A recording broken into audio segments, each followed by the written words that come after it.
নমস্কার বন্ধুরা, আপনারা সবাই কেমন আছেন?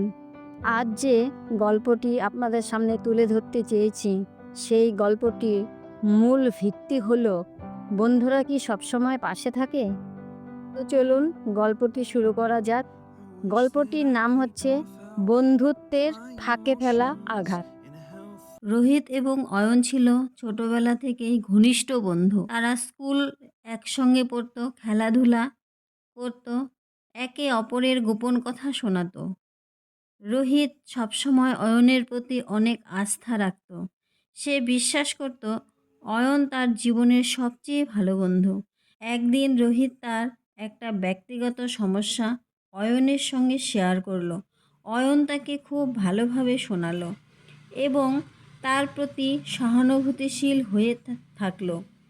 কিন্তু দুঃখের বিষয় হলো যে অয়ন সেই গোপন কথা ক্লাসের অন্য বন্ধুদের সামনে ফাঁস করে দেয়। সবাই রোহিতকে নিয়ে হাসাহাসি করতে শুরু করে। রোহিতের মন খারাপ হয়ে যায়। সে বুঝতে পারে বন্ধুত্ব মানেই শুধু মজা করা নয়, দায়িত্ব আর বিশ্বাস তার মধ্যে থাকতে হবে।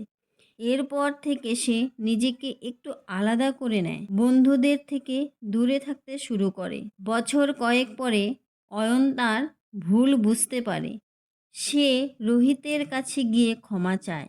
রোহিতও ধীরে ধীরে বুঝতে পারে আসল বন্ধু সেই, যিনি কঠিন সময়েও পাশে থাকে আর ভুল করলে ক্ষমা করে, নতুবা সম্পর্ক গড়ে তোলে।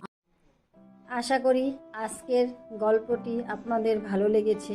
যদি এই ধরনের গল্প আপনাদের শোনার জানার ইচ্ছা থাকে তাহলে ভিডিওটিকে লাইক, শেয়ার এবং চ্যানেলটিকে সাবস্ক্রাইব করুন। ধন্যবাদ।